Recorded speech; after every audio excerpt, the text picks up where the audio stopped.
Welcome back to NanceNotes Shakespeare. Today, we're talking about one of Shakespeare's most important plays, Hamlet, Prince of Denmark.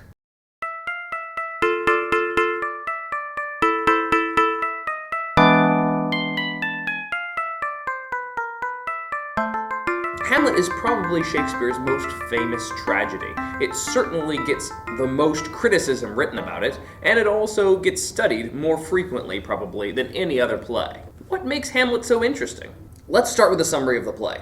When the play opens, old King Hamlet has died, and his brother, King Claudius, has taken over and married his queen, Gertrude. In spite of the fact that old King Hamlet's son, Prince Hamlet, is of kingly age, he's about 30, he doesn't take over the line. The reason for this isn't abundantly clear. But before the play even gets into the political intrigue, we realize that there is a ghost haunting Elsinore Castle. It is the ghost of the dead king. One of Hamlet's good friends, Horatio, sees this and is going to go report it to Hamlet. We quickly discover that Prince Hamlet is very much unhappy with the way things are going in Elsinore. His uncle, who he dislikes, has now become his stepdad, and he's angry with his mother for remarrying so quickly. So Hamlet is moping around, mourning the death of his father, much to the annoyance of his new stepdad. However, the plot thickens when Hamlet hears that the ghost of his father has been haunting the castle. Hamlet goes to meet with the ghost, and the ghost informs him that he was not killed by accident, but rather he was murdered by his brother, Hamlet's uncle and the new king of Denmark. The ghost then asks Hamlet to swear to avenge his murder and kill evil King Claudius. Hamlet swears to do this wholeheartedly. And then we come to the problem of the play, which is the fact that Hamlet keeps putting off killing Claudius. This happens for a variety of reasons. Girlfriend problems, self-doubt and insecurity. The thing is, at the same time that all this is going on,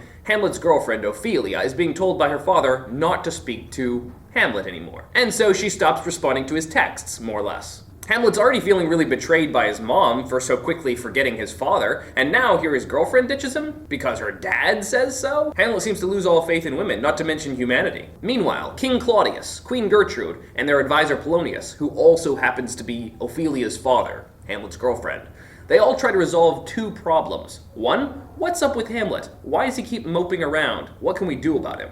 And two, we have a political issue in the background happening in Norway. You see, the old king of Norway was defeated in battle and killed by the old king of Denmark, old Hamlet. So young Fortinbras, the son of the king of Norway, is now wanting revenge. He wants to avenge his father's death and reclaim the lands that were taken by Denmark. Now that Denmark is in political upheaval because the old King Hamlet died and a weak, pathetic King Claudius is now on the throne, Denmark is an open mark for Fortinbras. Claudius tries to resolve this problem by sending a letter to Fortinbras' pathetic uncle. Old Norway, from his sickbed, tells Fortinbras, "Don't you bother the Danes." And Fortinbras says, "Don't worry, I won't."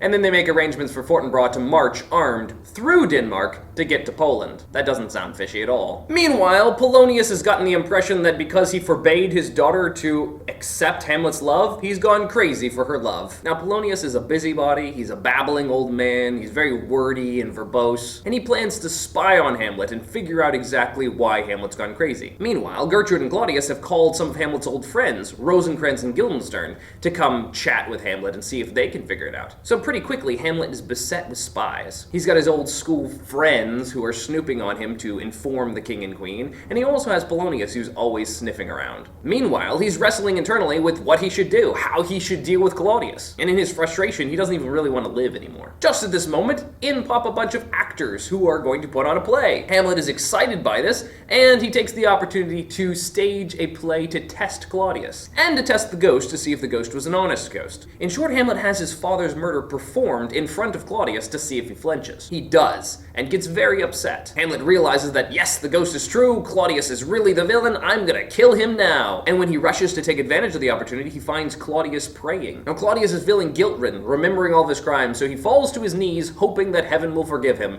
even though he doesn't really repent of any of his sins. After all, repentance would mean giving up the throne, giving up the queen. So Hamlet comes behind him with a sword, ready to kill him, but then thinks, no, if I kill him while he's praying, he'll he'll go straight to heaven instead of to hell. I want him to go to hell. And he misses his opportunity. Ironically, Claudius isn't praying. He's just pretending to. And Claudius realizes after a few moments of pretend praying that it's worthless. Hamlet goes to talk to his mother and confront her for her role in all of this, in spite of the ghost telling him not to bother his mother. Meanwhile, snooping old Polonius has hidden behind a curtain in his mother's room to hear what Hamlet has to say. When Hamlet rushes into his mother's room and challenges her, Polonius begins to make a noise and Hamlet stabs him through the curtain, thinking it's Claudius.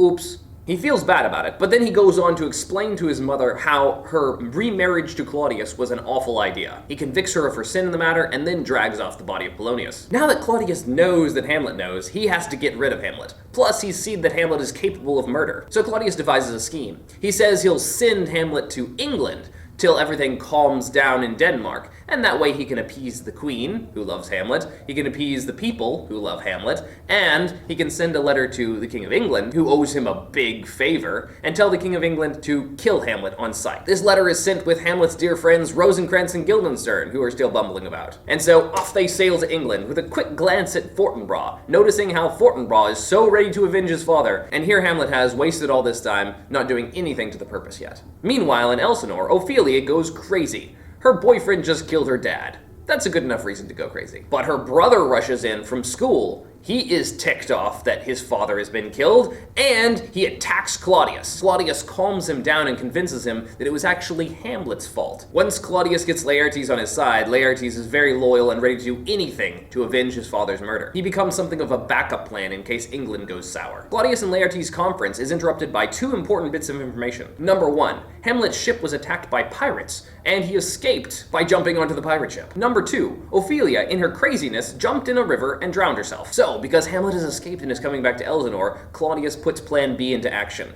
He's going to get Laertes to kill him. And to make absolutely certain, they're going to double-proof this thing. Laertes is going to challenge Hamlet to a fencing match, sharpen his sword, and put poison on it. All he has to do is prick Hamlet, and Hamlet's a goner. But if Laertes isn't quite good enough to stick Hamlet with a sword, Claudius has a backup plan to his backup plan.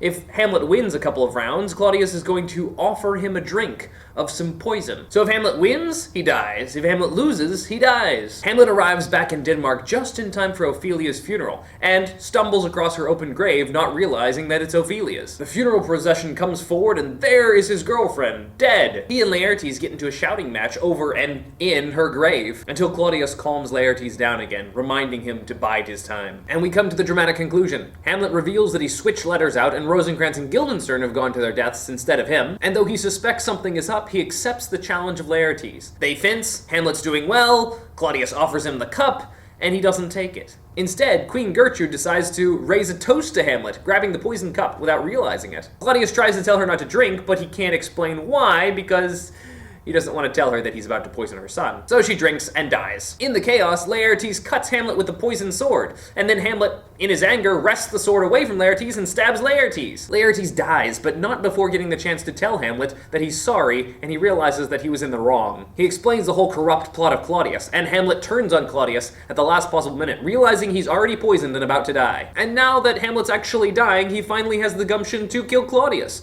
which he does with both the poisoned sword and the poisoned cup. And Claudius is doubly hoist by his own petard. So that's the plot. Now, there are a couple of questions that are frequently discussed when talking about Hamlet. The first is Hamlet crazy? After all, Hamlet acts crazy, he talks crazy, he dresses crazy. Is he crazy, or is he just putting on a show? Although this question is hotly debated, I kind of feel like it's not that significant of a point. Is Hamlet upset?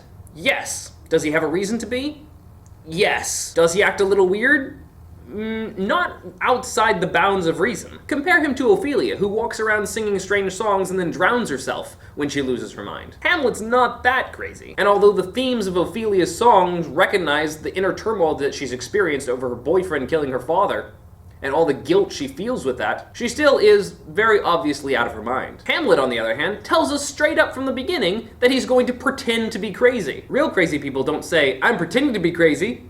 He tells Horatio, "Here, as before, never so help you mercy, how strange or odd soe'er I bear myself, as perchance hereafter I might think meet to put an antic disposition on." In other words, I might act a little crazy. I might decide that it's in my good interest to act crazy. During that time, Don't say anything to anybody. This is also immediately after Hamlet has just thought about his Uncle Claudius, the way Uncle Claudius puts on a smile while still at the same time being a murderous villain. And Hamlet says, "Meet it is that I sat down that one may smile and be a villain. At least I'm sure it may be so in Denmark." So he's learning from his Uncle Claudius that one may act one way and be another way. So does it make sense that he acts crazy, but really knows what he's doing? Also, Hamlet even tells Rosencrantz and Guildenstern, who aren't particularly good friends, that he's only mad sometimes. "I am but mad north-northwest. When the wind is southerly, I know a hawk from a handsaw." In other words, he's choosing his moments of madness.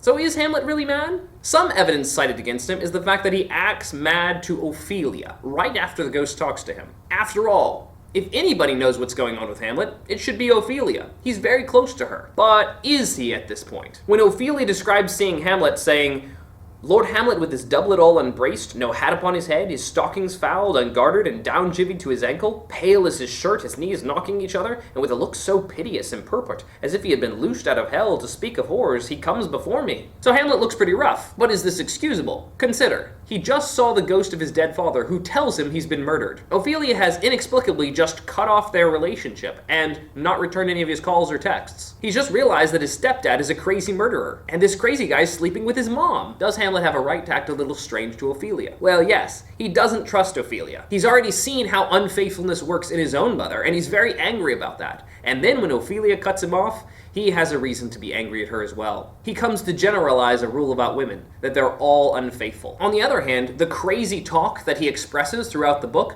particularly to Polonius, and then further on towards Rosencrantz and Guildenstern, and even Claudius, doesn't demonstrate madness so much as cleverness. He tends to speak more in sarcastic riddles than he does in just crazy talk. He's using the guise of madness to be able to say insulting things to Polonius, and to make fun of how stupid he is. He turns the same technique to Rosencrantz and Guildenstern, and even Claudius later on. For instance, when Guildenstern rushes up to Hamlet to tell him that his mother wants to see him, he says, "Will you please send a wholesome answer back with me?" And Hamlet says, "Sir, I cannot." Guildenstern says, "What, my lord?" And Hamlet says, "Make you a wholesome answer. My wit's diseased." But we can tell he's very sharp. He compares Rosencrantz and Guildenstern to a recorder or a flute. Handing Guildenstern the flute, he says, "Play this." And Guildenstern says, "I can, I don't know how." And Hamlet says, "Really? You can't play this, and yet you think you can play me? That's just clever." After killing Polonius and dragging off the body, Hamlet refuses to reveal where he's hidden it. The king says, "Where's Polonius?" And Hamlet answers, "In heaven. Send thither to see. If your messenger find him not there, seek him in the other place yourself." That's not crazy talk. That's wittiness. The next question we might ask here is a little bit more interesting.